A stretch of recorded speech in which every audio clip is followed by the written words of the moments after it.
हमने कोई जरूरत नहीं।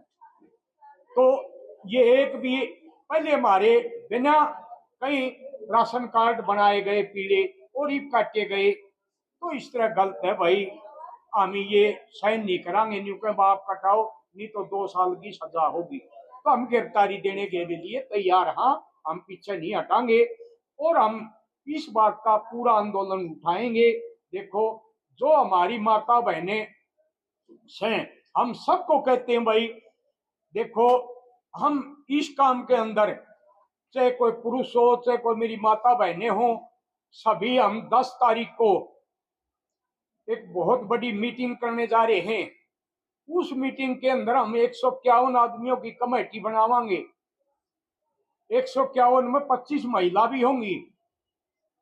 तो हम उस दिन 10 तारीख को कमेटी बनाएंगे और किसी ने भी कमेटी के अंदर या प्रधानी के अंदर या सलाहकार के अंदर 10 तारीख ने हमारे पास 36 बरादरी के भाइयों से हम अपील करते हैं, सब यहाँ जाट धर्मशाला में 9 बजे पहुंचने की कोशिश करें। हम उन्हीं में से ये जो सामाजिक काम लड़ेंगे उन्हीं में से हम ये प्रधान और सलाहकार और मेंबर बनाएंगे। तो सबसे अपील है, जो हमारी माता बहनें और पुरुष हैं, हमारे बेटा बेटी और चाचे ताऊ, सबसे अपील है, कोई भी बुद्धिजीव इस काम के अंदर जरूर आवे।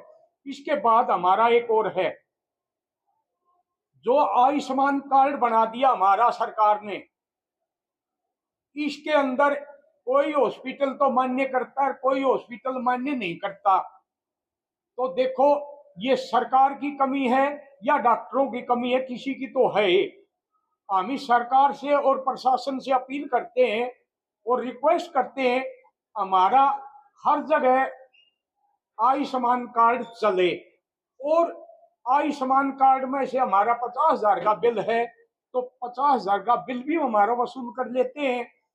और आयुष्मान कार्ड में भी 1 लाख रुपये काट ले हैं और हमारे से नगद भी ले लेते हैं। तो अगर हमारा सरकार ने आयुष्मान कार्ड बना रखे है, तो हमारे कोई भी पैसा और हमारी पर्ची काटने का कोई अधिकार नहीं है हॉस्पिटल ने। उसके बाद कोई भी सरकार ने या अधिकारियों ने, हम तो ये कहेंगे सीएमओ और डीसी साहब हैं हमारे और सीएम साहब हैं, हम इनसे अपील करेंगे भाई, इनका कानून कायदा जरूर बनाया जावे। भाई पर्ची कटे 50 रुपये हम पर्ची के लेंगे और पर्ची में 1 हफ्ता देखेंगे और राउंड फीस जो हम जिसका दाखिल हो गया हॉस्पिटल में, हम बार बार की राउंड फीस नहीं देंगे। हम इस बात का भी विरोध करेंगे और हम हमारे प्रशासन से भी रिक्वेस्ट करेंगे, ये काम नहीं हो। कई हॉस्पिटलों में ये कार पार्किंग, व्हीकल पार्किंग लगती है, कोई किसी को मिलने के लिए, उसका क्या ना दंड भाई। हमारा जिस तरह सरकारी हॉस्पिटल में है, प्राइवेट हॉस्पिटल में कोई पार्किंग नहीं होनी चाहिए और राउंड फीस नहीं होनी चाहिए। और कई हमारी माता बहनें वहां जापे के लिए जाती हैं, वो कहते नॉर्मल डिलीवरी के 10,000 रुपये लेंगे और उसके बाद उसका पेट काट के घेर देते हैं, भाई ये तो ऑपरेशन से होगा, उसके 50,000 का बिल बना देते हैं। उनके 40,000 के लिए हमारी माता बहनों की पूरी जिंदगी खत्म हो जाती है उस ऑपरेशन से। अगर वो 10 मिनट का इंतजार कर ले और उसका 10,000 में काम चल जाए, माता बहन की जान बच जाए, तो हम इस करके कहा हमारी माता बहनें 10 तारीख को ज्यादा से ज्यादा इस सब में भाग लें और आगे आके लगे। और हम अपना टेलीफोन नंबर भी देते हैं 94-162-17-917। कोई भी डॉक्टर किसी के साथ अन्याय करेगा तो हमारे पास कॉल करो और 10 तारीख के बाद में हमारी कमेटी बन जाए, कमेटी से बात करो। हम उस टाइम 151 आदमी कमेटी के हैं, उसी टाइम वहीं पहुंचेंगे जो हॉस्पिटल वाला हमारे साथ अन्याय करे है। और हम सीएमओ से भी बात करेंगे, अब ये कोई भी रूपरेखा रेट की बनाई जावे, ऐसा धोखा पट्टी हमारे साथ नहीं हो। जहां 1,000 का बिल है, चाहे उनने 10,000 का बिल बना दिया, तो ये कोई कानून में तो नहीं है। कानून तो वो होना चाहिए, जिस तरह हम यहाँ से दिल्ली जाते हैं, भाई हमारा 200 रुपये बस का किराया है, अगर 2,000 हमारे से किराया लेगा तो गलत है, ना दिया जा। तो हमारे साथ जो ये डॉक्टर लॉबी है ये इस तरह करे है। कई कहते हैं भाई ये हड़ताल कर लेंगे। देखो भाई हड़ताल तो हम किसी का को बुरा तो कर दिया तो हड़ताल करो, अगर किसी का मन में खोटा तो हड़ताल करेगा तो करो, तो उससे हम सरकार से अपील करेंगे इसका लाइसेंस, जो हड़ताल की बात का बने उसका लाइसेंस कैंसिल कर दो। ये तो सरकार का हाथ में है। जब सरकार का आयुष्मान कार्ड को भी नहीं मानते ये, तो उसका लाइसेंस क्यों नहीं कैंसिल। उस पर एक आदमी कहते हैं भाई एक देश एक कानून, तो जब उनके ऊपर का हमारे ऊपर कानून लागू है तो उनके ऊपर कानून क्यों नहीं भाई। ये पूंजीपति है वो घने रुपये को हमारे इस करके कानून लागू करने ने। कई हॉस्पिटल ऐसे भी हैं जिनमें फायर ब्रिगेड की एनओसी पास नहीं है और किसी को वो पैसे देते एनओसी पास करवाए हैं, और वो पैसे देगी पास करवाए हुए पैसे हमारे से वसूल करे हैं। ऐसा क्यों करो। कानून के दायरे में हर आदमी ने रहना चाहिए, और जो कानून के दायरे में नहीं हो और उसके साथ सरकार या प्रशासन कानून कार्रवाई करे तो सबके साथ करो। कोई भी हो गलत, मैं गलत हो या आप गलत हो या ये गलत है या डॉक्टर गलत है, कोई भी अधिकारी गलत है, तो उसके साथ हमारी मदद करें और इसके अंदर सहयोग करें। और हम इस बात का बार बार मुद्दा उठाएंगे। देखो भाई हम तो सभी बरादरी से 36 बरादरी के भाईचारे से हम अपील करते हैं भाई 10 तारीख को ज्यादा से ज्यादा आओ और अपने अधिकारों की लड़ाई लड़ो। जो हमारे साथ अन्याय हो रहा है उस अन्याय की लड़ाई लड़ो, चाहे वो पीला कार्ड आ गया और चाहे हमारे साथ अन्याय डॉक्टरों का आ गया, हम अन्याय सहन नहीं करेंगे।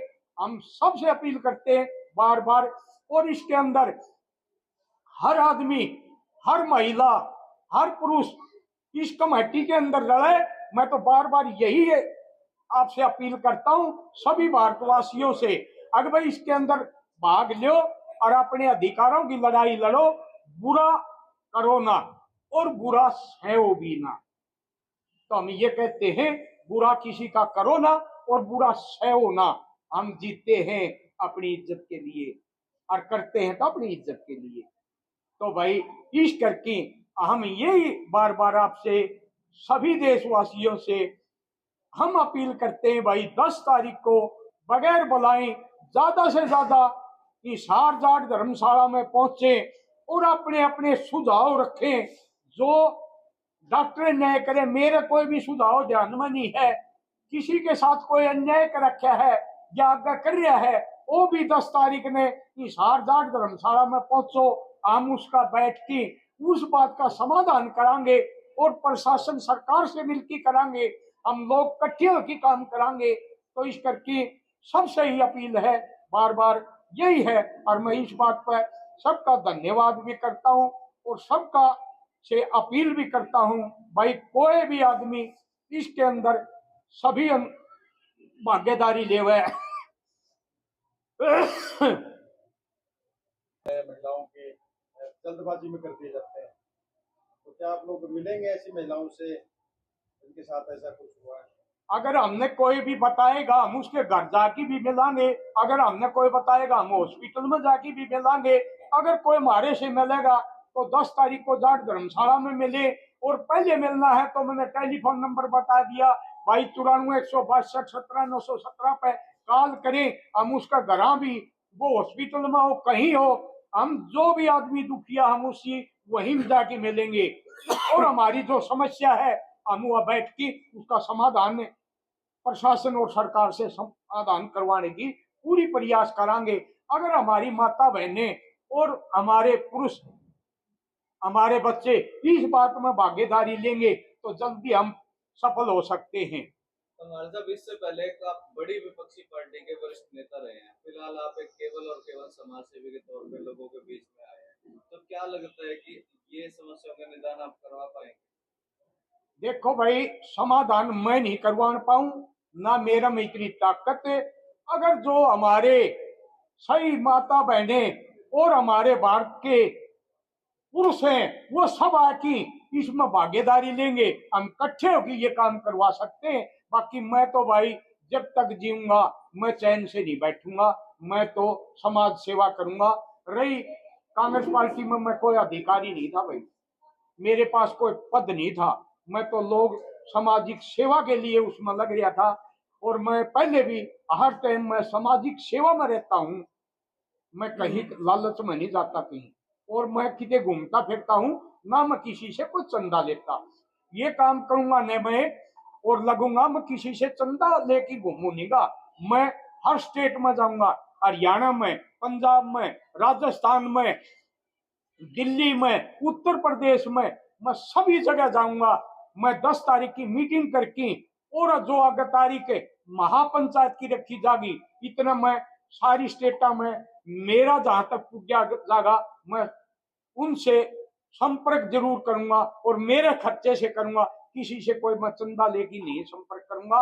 और मेरे साथ जो 2-4 आदमी होंगे उनको भी मैं साथ लेके हर स्टेट में हम जाके मिलांगे, और जो संगठन और जो प्रधान बनाए जाएंगे, और संगठन का जो नाम रखा जाएगा वो रखा जाएगा 10 तारीख को शनिवार को जाट धर्मशाला में सुबह 9 बजे। उस दिन हमें यहाँ हर वर्कर, हर प्रधान, हर संगठन बनाया जाएगा। जो जिसा काम करेगा ऐसा पद लो, और वो पद लो, कोई किसी पर चंदा नहीं मांगे, सारा सामाजिक सेवा अपने दौरत है कर सके।